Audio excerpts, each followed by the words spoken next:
welcome to this new episode of the All in Skills podcast. All in Skills, for those of you who are not yet aware, is a new platform which is designed for young people, undergraduates, new graduates, new jobbers, to find older people, seasoned professionals for coaching, mentorship, advice, and so on. Experts like today's guest, Marcel Kreis. Marcel, thank you for joining me. My pleasure, Colin. Thanks for having me. It's a pleasure to have you. And Marcel, I was wondering how I should define you. I think private banking and wealth management are what I have in my notes. Is that fair enough? That's fair enough. So you had a career in... That made up the bulk of my career. So if you can perhaps explain what that means, how private banking is different from other banking and how wealth management perhaps is a different sector. Sure.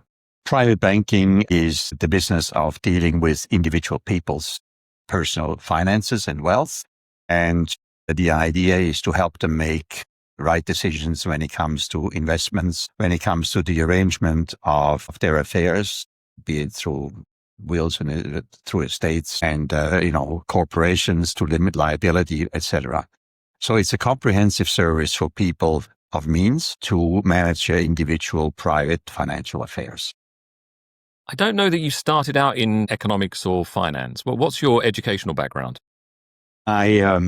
I grew up in Switzerland. I went to law school in Switzerland, graduated with a law degree, had a very brief stint with a law firm and a court in Switzerland. The court bit I enjoyed as a law clerk. And then I decided if I wanted to practice law, I would probably need to expand my Swiss legal education. And I was lucky enough to get a scholarship with a university in the United States, and I did a master's in comparative law at SMU in Dallas, in Texas. So that was my educational background. Your decision to study law, was that a family expectation? Was there a tradition in your family of many lawyers? No, not at all. It was something that I was always interested in. I liked the idea of studying law. I enjoyed the practice as a law clerk, writing opinions and preparing court sessions. I did not enjoy the forensic legal work that came with working for a law firm. So that was a very short-lived career, which my mother always said, I told you not to pursue this. This is not for you. You need something that allows you to travel, to go out and meet people, like so many things. She was right about that.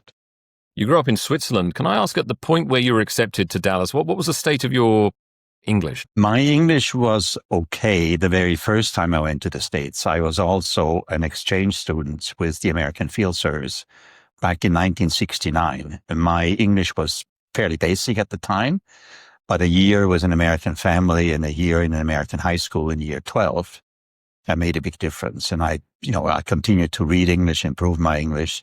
And when I finally made it to law school, my English was decent.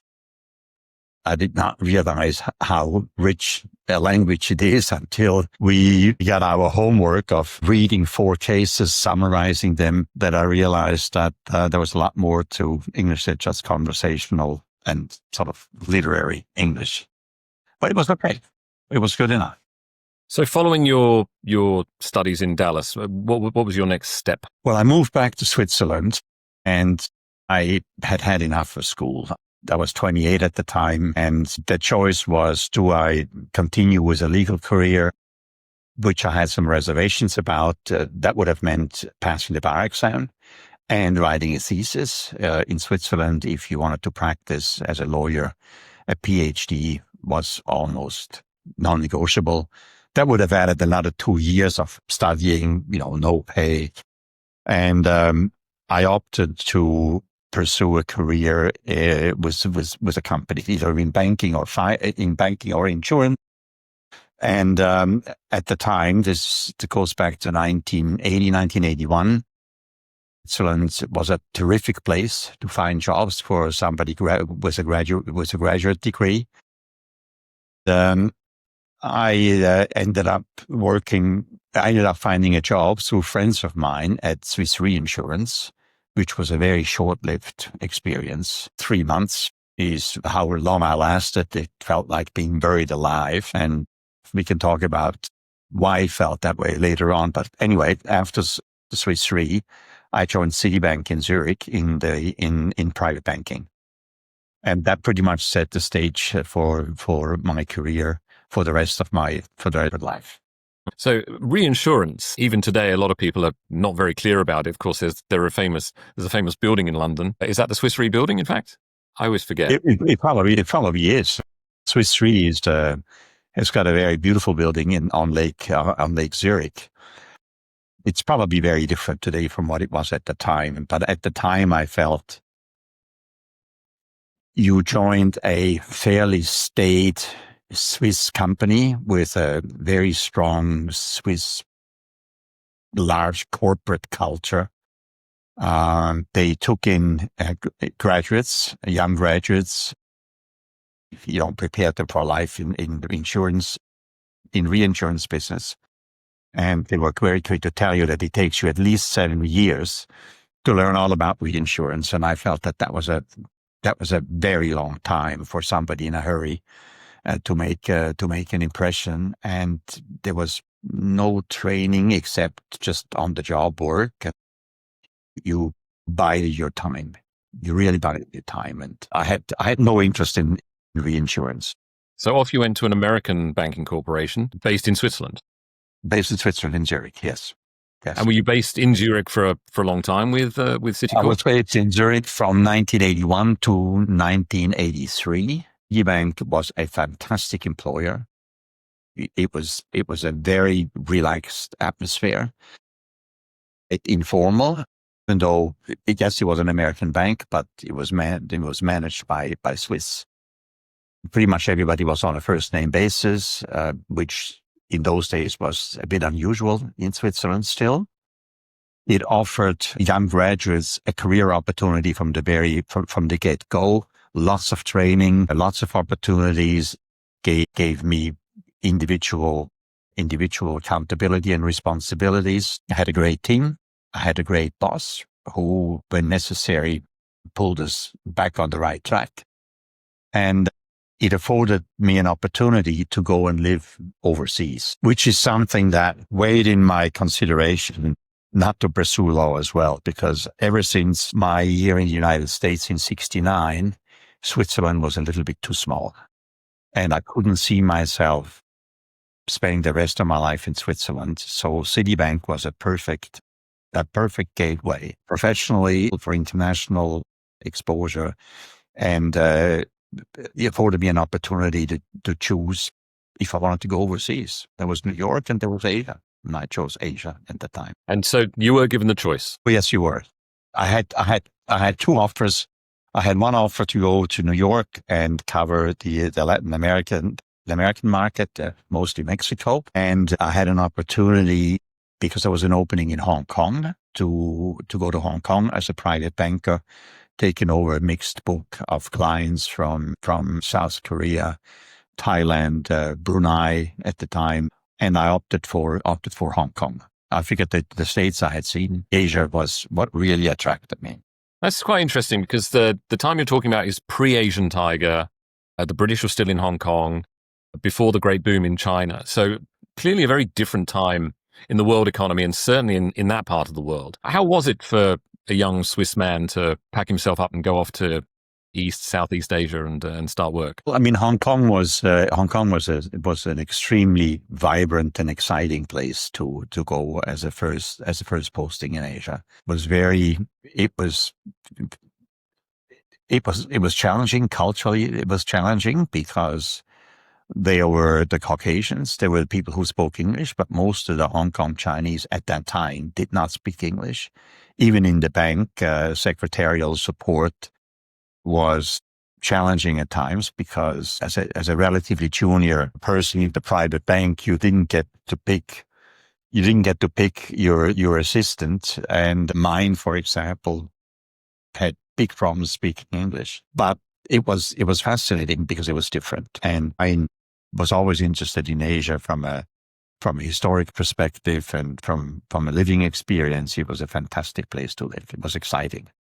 Did you find at that time that as a Westerner, a Western face turning up to a meeting, was there a difference between the way that you were treated and maybe some of the locals were treated, or Was there a different expectation? How did that work? I don't think there was, in the private bank, there was a premium for non-Asians dealing with Asian clients. And it had to do with the understanding or the perceived understanding of bank secrecy and privacy considerations. So traveling to Thailand, even though 90% of my clients didn't speak English, the daughter was usually there, or the son, who typically had an education, had gone through an education in the US or in the UK, who would intermediate the discussions. But in Thailand, for example, a Swiss or an American or Caucasian was at the premium for this sort of business at that time. And did you work very much alone? Did you have a team? In my particular case, I was part of a team. I was a relationship manager. I had a book of probably 30 or 40 clients that I looked after, but I was embedded in the team of probably 50 or so private bankers. We weren't that many in Hong Kong. Maybe we were 30 private bankers of different ranks, covering different areas: Taiwan, Southeast Asia, China to a lesser degree, because China wasn't open, wasn't as easily accessible in those days as it became later. And in terms of a career pathway for you, you'd been given the opportunity of going to the Americas or going to Asia. You chose Asia. So how clear was it to you what the career opportunity, the opportunities for growth were for you at that point? I had, when I joined Citibank, I made myself sort of a 5-year plan. I joined with a 5-year horizon, and I had a clear idea as to where I wanted to be in terms of rank and responsibility within the bank. And I was very comfortable that going to Asia would definitely accelerate that experience. I had good mentors. I had a very strong backing from my colleagues in Zurich. My boss in Hong Kong, who was certainly a big mentor to me, from Egypt, joined us in Hong Kong from Egypt. I met him in Zurich before we both departed for Asia. The mentorship and guidance and his guidance were really quite instrumental in the way my career unfolded at Citibank. I think that's great. That was a critical piece, to have somebody who was very familiar with the organization. He was a veteran of Citibank of some 25 years, different postings internationally. And he was a terrific personal friend and a great mentor. Mentorship, of course, is central to what we are focused on doing. Was the mentorship organized officially within the bank, or was it something that you kind of organized as you grew within the job yourself? It was both. I mean, the relationship with the head of North Asia for Citibank, private bank at the time, we became fast friends, and that turned into a mentorship. And he was certainly, pull me in when he felt he needed to. So that was right, purely on the personal side. But the institution itself, Citibank, was great in providing mentorships for people. It was institutionalized. It was something that they encouraged. There were senior people from the bank, not just from the private bank, but also from the investment bank, that acted as mentors to people who just joined and who had career aspirations. So that was organized by the bank, and I think that was Citibank. I can say this without any hesitation. Citibank was probably built the foundation, training-wise, the way it was set up, the way they looked after people, in terms of overall support, like, as I said, mentorship and training, opportunities to go to different places. That's how I ended up in Melbourne for the first time back in '85. So it was fantastic. You were embarking for Hong Kong. You had a 5-year plan in mind. Did you achieve everything you wanted to in that 5-year plan? Yeah, I think I did most of it. In every career, there are moments when it didn't work out so well. My job in Australia was a challenging one. I had my hand up for Australia when my boss and I went there for the first time in '84, and the Citibank team in Australia felt that they wanted to build up a private bank in Australia, and they needed a Swiss.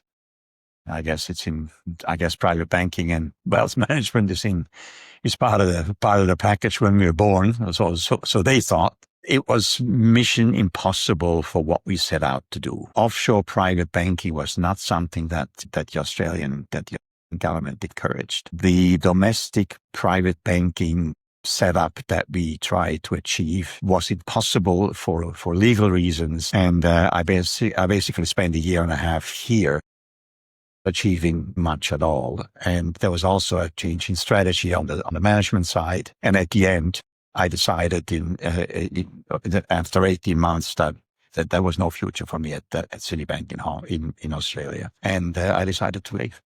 That was your decision. You weren't invited. It was my decision. So what was the next landmark in your career then, post-Australia? Well, I realized very quickly that in the private bank, I didn't really have enough product and marketing and sales experience. I was sort of on a management path, but without really understanding the basic tools that a private banker or a wealth manager needed to understand, which is the investment products and how they would fit, how they could be matched against the client's requirement. So I was offered a job with Merrill Lynch back in Singapore, which I embraced because it gave me exactly that opportunity. It was in their private capital set up. The idea was to introduce wealthy clients into a broking business, which had a big platform of investment products and investment services. It was a generalist role for a while, but then, I ended up back in Melbourne again a year and a half later in '87 to run the Melbourne office. And that became very much a hands-on office manager, private client advisor to Australian domestic clients. And that was with Merrill Lynch. I was with them for 4 years. The idea was to stay in. Circumstances changed. There wasn't a job opening there, and I didn't want to spend my career as a client advisor on the investment side. My aspirations were to use what I've learned and manage a business. And then Swiss Bank Corporation called. They were looking for a head of private banking in Southeast Asia. And I took that job in October 1990. I moved back to Asia where I really wanted to be. And started my 17-year career with Swiss Bank Corporation / UBS. Right. Your 80s then were spent moving around quite a lot. So were your 90s, the 1990s spent a little bit more.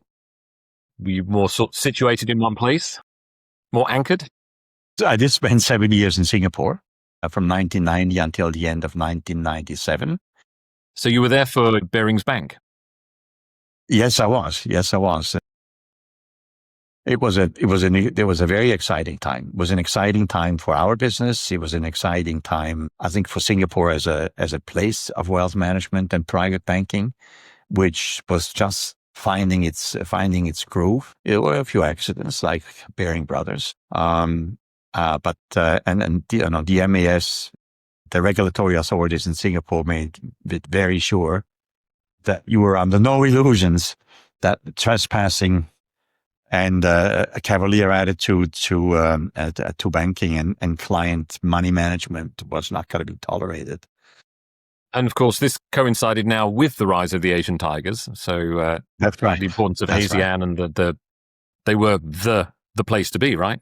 At this point, those 7 years were probably the most rewarding years of my professional career, without a doubt. It was the right place at the right time. It was with the right team, the right backing. The company itself was undergoing rapid changes and modernization. Swiss Bank Corporation was the smallest one. UBS, Credit Suisse were both bigger. The Swiss Bank Corporation at the time was in a real hurry to catch up. There were a lot of acquisitions made under the management at the time, particularly of American companies. They brought with them a very dynamic culture, and that permeated the Swiss banking culture quite thoroughly. A lot of We people. added, A lot of people raise culture in these conversations that I have, workplace culture. And yeah. you've identified the early 90s, the early to mid 90s being a great time for you. So you'd left American banks after, about a decade, and you were back into Swiss banking. So presumably you could have noticed a significant cultural shift within a Swiss corporation. No, but it was definitely a shift. But the fact that I stayed in Asia, which the main private banking center for Swiss Bank Corporation, or for that matter, for any other Swiss bank, was that we had a lot of local colleagues. My boss at the time spent probably 10 years with American companies as well. We were quite a dynamic team. We had a few Swiss out from Switzerland. Some of them didn't particularly like the work, probably didn't like the cultural changes. We were much more focused on proactively advising clients as opposed to just taking orders, waiting until the phone rang. When you went to head office, it was still a Swiss bank, and it was much more formal. It was much more formal, for example, than Citibank in Switzerland was at the time.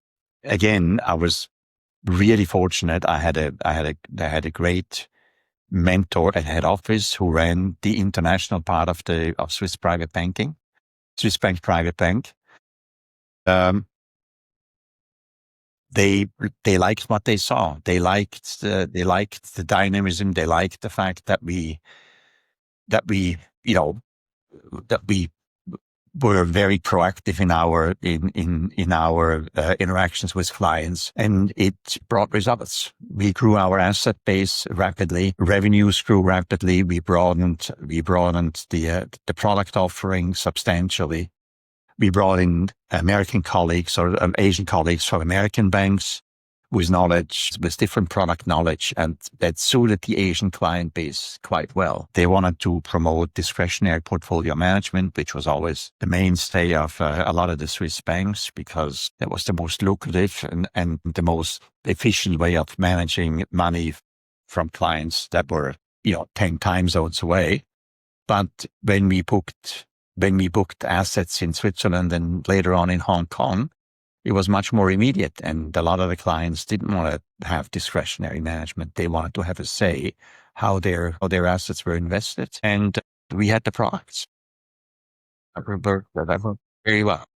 This period in your life coincides with, of course, two important factors. One is the rise of China, and the other one is the internet. Now, at what point did you actually start having a computer on your desk? Very early on, we had a computer on our desks, probably in 91 and 92. Citibank used email, for example, way back in 83. Swiss Bank Corporation didn't. We still corresponded with head office by writing letters and asking for permissions for trips. And then if trips were canceled or trips were changed, you had to re-inform them. But it was not a very efficient way of doing business. But we had computers on our desk in 92, and it grew into quite a seamless way of communicating as you would expect from what the internet brought to the business. I think again, go ahead. In terms of, for example, the kind of products that people now have more immediate access to, I suppose their own involvement in wealth management, perhaps. Did that change? I think the internet made account openings and due diligence checks much easier. In terms of proactive advice over email, that didn't really happen in my days, not up until 2000 onwards. And even then, it was frowned upon. You were expected to call the client to verify that we talked to the right person if you took orders. It had to be recorded. Online private banking, the way you have it, or online wealth management, the way we have it today, really only came much later after I joined Credit Suisse and after I've left Credit Suisse in 2012. That was when a real effort was made to bring statements online, to let clients execute orders online. But that was well into the second century. Okay, so coming back to you, what was the next sort of career shift?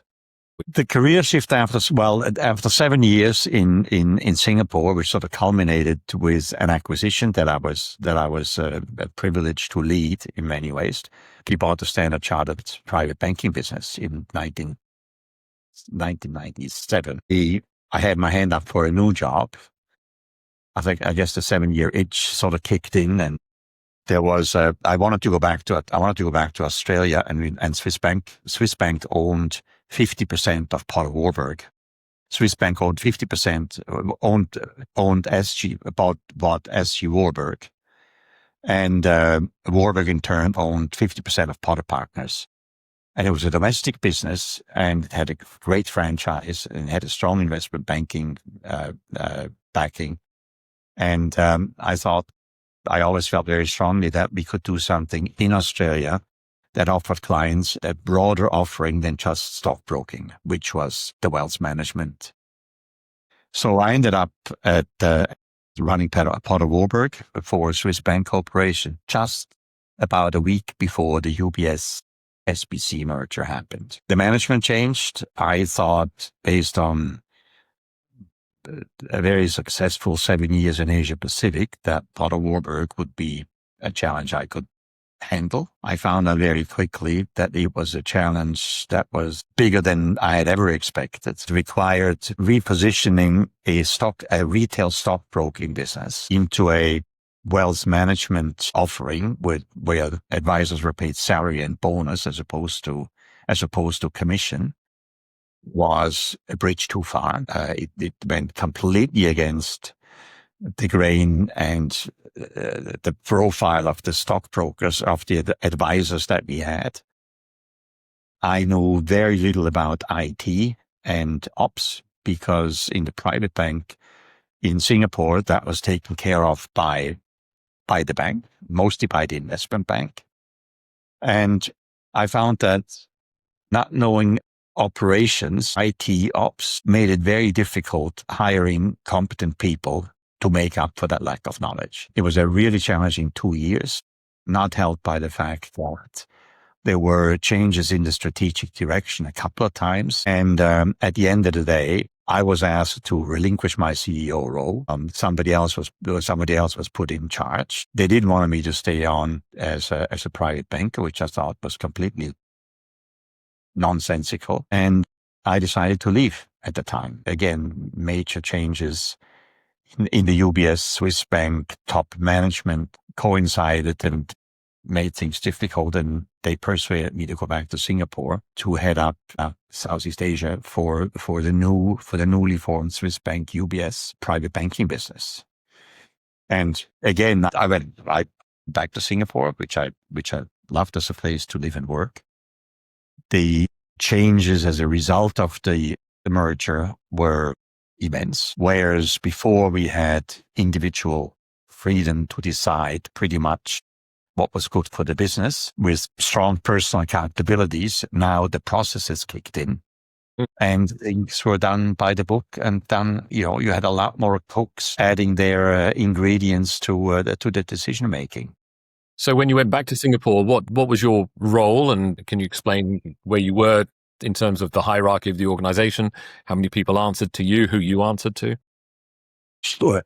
I had when I left for Australia, I was the regional head for the Swiss private bank in Asia Pacific. When I came back, I had a boss from Switzerland who was an old colleague of mine. He was the Asia head who replaced me. I ran Southeast Asia. My colleague and former head of North Asia ran Hong Kong and North Asia.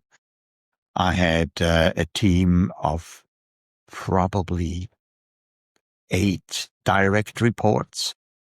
the Southeast Asia business was big in terms of revenue, in terms of assets under management. And it included the team that we brought over from the Standard Chartered Bank. In terms of responsibility, it was more complex because of the processes, because of all, the compliance requirements and all of that. So while I was no more the most senior person there, the role was, in terms of complexity and size of the book and the client base, was equally important. About a year later, a former colleague from Hong Kong, Catherine Shi, took over the business and became my boss. I had no issue with that. We worked well together until we didn't work well together anymore. And that probably happened in 2006, when I felt that I had reached the peak of my career at Swiss Bank at UBS. And the decision was, do I stay on as a client advisor for wealthy clients, or do I look for another challenge? And that's how I ended up at Credit Suisse as the regional head for the private bank.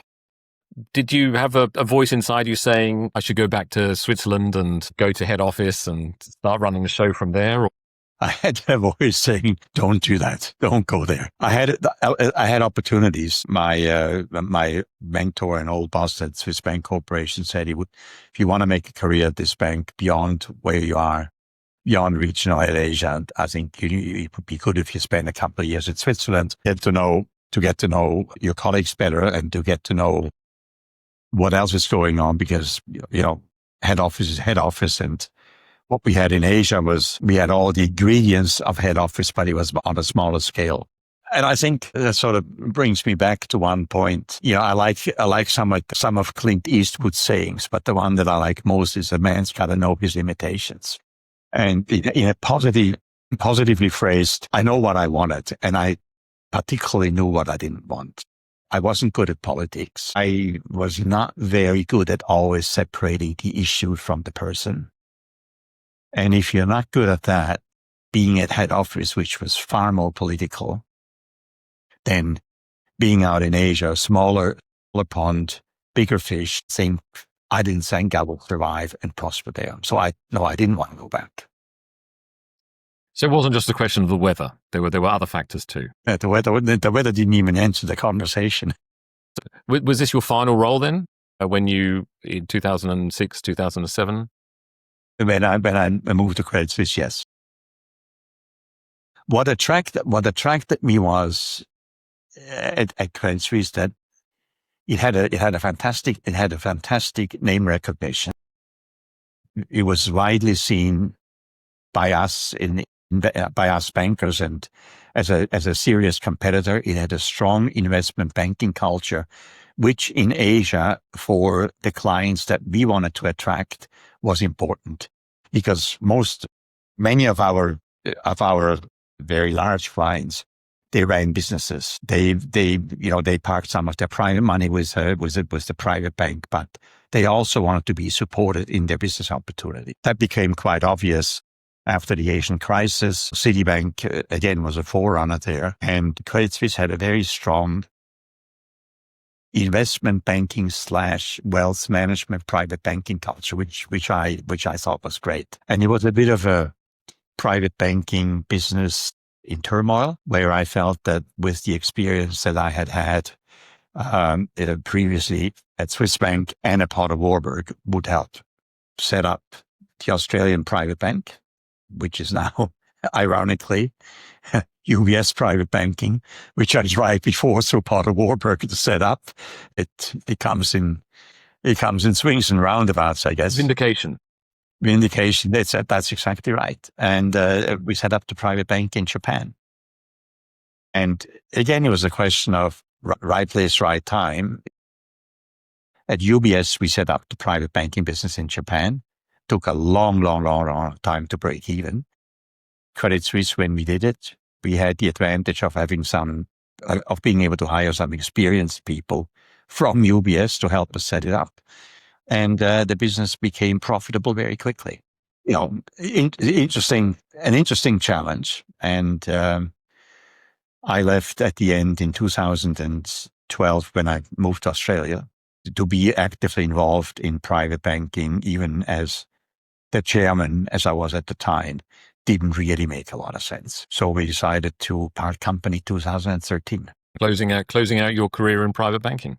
Closing out my career in private banking, yes. What advice would you give to a young person who's perhaps recently graduated, maybe in law, maybe in some other area, and thinking about wealth management and private banking? What key advice would you give them? I think whether it's in private banking, wealth management, or any other of corporate career you embark on, I think the one thing that's really important for you to make a success of it and a go of it is the culture. The culture has to be right. The culture you join has to be right. It has to suit you. And you're embedded as a newcomer in a larger organization. You have to be able to identify with the corporate culture. And if you've had a chance in your interview process to meet your new boss, to meet your colleagues, your team, make an assessment of how that would work. Because the team at the end of the day is the support to be able to exchange views and share stories and draw from their experience. I think it's critical. If you find yourself in a team where everybody just hunkers down and does their own thing, which is oftentimes in a stockbroking culture, that's the way it used to be. Nobody would share their clients with you. If they go on leave, they'd still look after their clients. They wouldn't share that with you. You don't want to be in a situation like that. I think if you have an opportunity to join an organization where you already know some of the senior people and where you feel that you have somebody to mentor you, I think that's very critical. How should somebody go about identifying the right kind of mentor and ensuring that they've got that kind of relationship that will help them too? That's a good question. I think a lot of companies offer mentorships. When you network in a company, you'll find a kindred spirit that's maybe 5-10 years older and more senior in the company. Ideally, if you have a great relationship with your boss, that's probably the most useful one. And you have to be able to accept feedback from them that you may not necessarily like to hear. I mean, I had an example. I was full of brim and vigor and full of myself when I joined Citibank private bank in Zurich. My boss was going through a tough time personally at the time, and he wasn't always present, but he was overall, an easy person to work for. But he gave me a task, and I thought I'd completed it, and I gave it to him, and he criticized it, and I basically said to him, I said, well, if you don't like it, then maybe you do it yourself. He let that pass until that afternoon, and he said, you come in my office. And he sat me down and he said, you're a lawyer, you have a great education, and I get that. But this is a team that we're working in. And if you find teamwork difficult, my strong recommendation would be go back to your old profession. I sat there and I said, right. I said, you're right. And I apologized on the spot. I thought, I knew it wasn't right when I did it. And he said to me, we love having you. This is great. I know you're a great team.